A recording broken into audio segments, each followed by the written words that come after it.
अस्सलाम वालेकुम क्लास, कैसे हैं आप लोग। आज हमारा लेक्चर नंबर 30 है about chapter number 5 in which we discuss about the bacteriophages, the character of viruses and various characteristic of viruses, also discuss the structure and shapes of viruses. Let's start about the discovery of bacteriophages. That what are bacteriophages?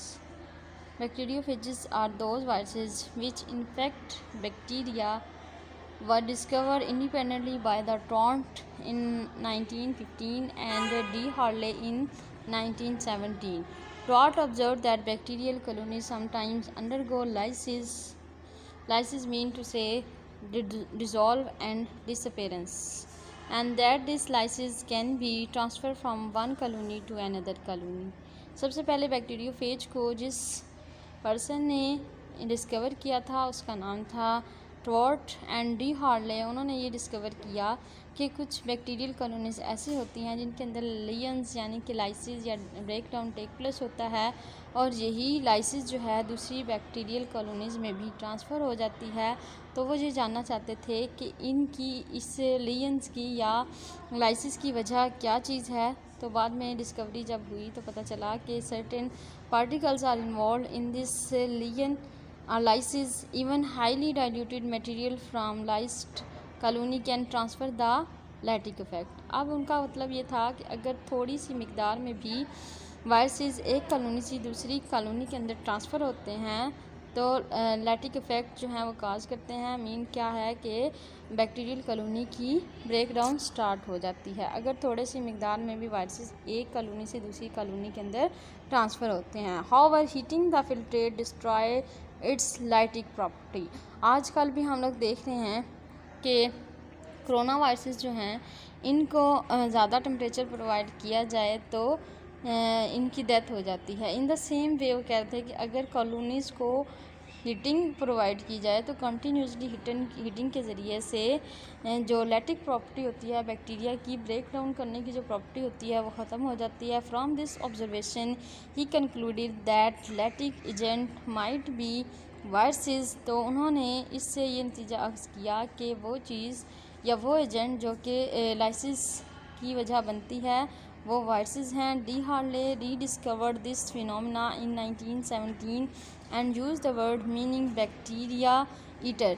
तो D Harley ने उस वक़्त ये phenomena introduce करवाया था और उसने नाम दिया था इस फिनोमेना को या उस डिज़ीज़ कॉजिंग एजेंट को जो कि बैक्टीरिया की लाइसिस का वजह बन रही थी, बैक्टीरियल ईटर का, यानी कि ऐसी कोई चीज़ें हैं जो कि बैक्टीरिया को ईट कर लेती हैं जिसकी वजह से बैक्टीरियल कॉलोनी ब्रस्ट हो जाती हैं, उनके अंदर ब्रेक डाउन जो है वो शुरू हो जाती है। तो हमारे पास यहाँ पर थोड़ा सा इंट्रोडक्शन आ रहा है अबाउट बैक्टीरियोफेजेस का कि किस तरह से बैक्टीरियोफेजेस जो हैं वो बैक्टीरिया को इफ़ेक्ट करते हैं। नेक्स्ट है हमारे पास कैरेक्टर ऑफ वायरसेस, यानी कि वायरसेस जो हैं उनके करैक्टरिस्टिक्स क्या क्या हो सकती हैं। तो अगर हम लोग करैक्टर्स के एतबार से देखते हैं तो वायरसेस जो होते हैं बहुत ही छोटे होते हैं। इवन कि हम लोग इनको नॉर्मल आई से नहीं देख सकते। We can see the viruses only with the help of electron microscope. अब बैक्टीरिया जो हैं उनको हम लोग स्ट्रेन करके कंपाउंड माइक्रोस्कोप वगैरह से देख सकते हैं, लेकिन वायरसेस को देखने के लिए इंतहाई मैग्नीफिकेशन फुल वाला इलेक्ट्रॉन माइक्रोस्कोप रिक्वायर्ड होता है जो कि हम लोगों के लिए पॉसिबल नहीं है। Viruses are extremely small infectious agent which can only be seen under the electron microscope. तो ये इतने छोटे होते हैं कि इनको देखने के लिए नॉर्मली तौर पर इलेक्ट्रॉन माइक्रोस्कोप की ज़रूरत होती है। विदाउट इलेक्ट्रॉन माइक्रोस्कोप हम लोग वायरसेस को नहीं देख सकते कि वायरसेस जो हैं उनकी शेप क्या है या उनका साइज़ क्या है। सेकंड है कि अगर हम लोग ये देखना चाहते हैं कि इनका साइज़ कितना हो सकता है तो साइज़ के एतबार से बाज़ बैक्टीरिया वायरसेस इतने छोटे होते हैं कि साइज़ 20 नैनोमीटर होता है और 20 से लेकर 250 नैनोमीटर साइज़ जो है इनके डायमीटर का वो हो सकता है। उसके अलावा यहाँ पर उन्होंने हमें दो वायरसेस का बताया हुआ है। एक है वायरस पॉक्स वायरस जिसका साइज़ 250 नैनोमीटर है, जबकि यहाँ पर हमारे पास दूसरा वायरस आता है जिसका साइज़ है 20 नैनोमीटर और ये पैरवो वायरस है।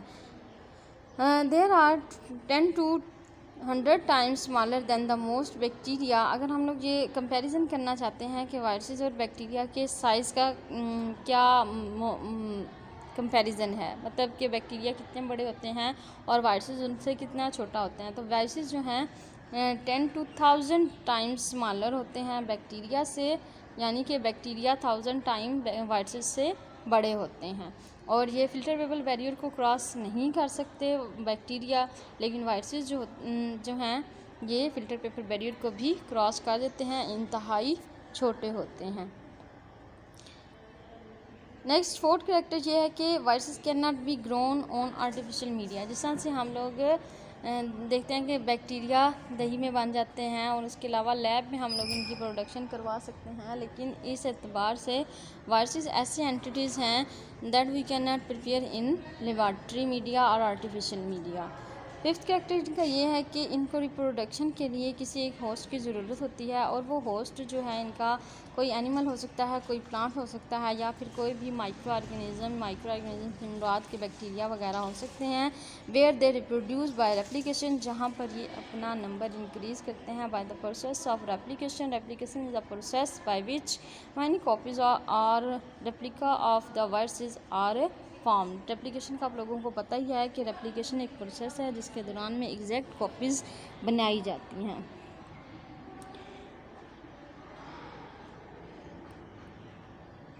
उसके बाद हम लोग पढ़ रहे हैं करैक्टर्स में नेक्स्ट इसका है कि the viruses are obligate intercellular parasites. Obligate parasites ऐसे पैरासाइट्स होते हैं which can not complete their life cycle without their host.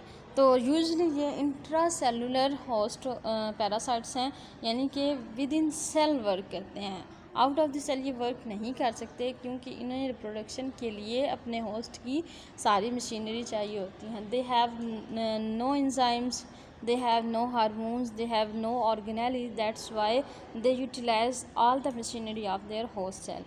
तो विद इन होस्ट ये अपना लाइफ साइकिल कंप्लीट करते हैं। Viruses lack metabolic machinery for the synthesis of their own nucleic acid and protein. अपना nucleic acid replicate करने के लिए या उसको बनाने के लिए, in the same way protein को बनाने के लिए इनके पास अपनी कोई मशीनरी नहीं होती, इनके पास एंजाइम्स राइबोसोम कुछ भी नहीं होता, जिसकी वजह से ये सारी मशीनरी अपने होस्ट की यूटिलाइज़ करके सारी चीज़ें बनाते हैं, डीएनए बनाते हैं और प्रोटीन बनाते हैं। They depend on the host cell to carry out these vital function during reproduction in the host cell. तो ये मुकम्मल तौर पर अपने होस्ट सेल के ऊपर डिपेंड कर रहे होते हैं प्रोडक्शन के लिए। During reproduction in the host cell viruses में कॉज डिजीज़, लेकिन साथ में अपना नंबर इंक्रीज़ करने के अलावा ये जिस होस्ट सेल के अंदर मौजूद होते हैं उसके अंदर डिजीज़ काज करते हैं, और बाज़ औक़ात इन डिजीज़ की वजह से किसी भी पेशेंट की डेथ हो जाती है। आजकल भी हम लोग एक वायरस से सफ़र कर रहे हैं, दैट इज़ कोरोना वायरस। और देखें कि जब कोई भी पर्सन कोरोना वायरस को डिफेंड करने में कामयाब नहीं होता, तो एज अ रिज़ल्ट उसी वायरल डिजीज़ की वजह से उसकी डेथ टेक प्लेस हो जाती है। All viruses are generally resistant to broad range of the available antibiotics such as penicillin, streptomycin and others। अब पेनिसिलिन है, ये स्ट्रेप्टोमाइसिन है, ये एंटीबायोटिक्स हैं। और एंटीबायोटिक्स ऐसी मेडिसिन होती हैं जिनको बैक्टीरिया को किल करने के लिए इस्तेमाल किया जाता है, लेकिन कोई भी एंटीबायोटिक्स ऐसी नहीं होती जो कि वायरस को किल कर सके। लिहाजा एंटीबायोटिक्स का वायरस की किलिंग में कोई रोल नहीं होता, इनके ऊपर कोई असर नहीं होता किसी भी एंटीबायोटिक का, चाहे वो स्ट्रेप्टोमाइसिन है या पेनिसिलिन है। इसको हम लोग फंगस और माइक्रो ऑर्गेनिज्म लाइक बैक्टीरिया को किल करने के लिए इस्तेमाल कर सकते हैं, लेकिन वायरसेस के लिए इसको इस्तेमाल नहीं कर सकते क्योंकि ये एंटीबायोटिक है, नॉट एंटीवायरस। नेक्स्ट है हमारे पास स्ट्रक्चर ऑफ वायरसेस के वायरसेस जो है उनकी स्ट्रक्चर कैसी होती है।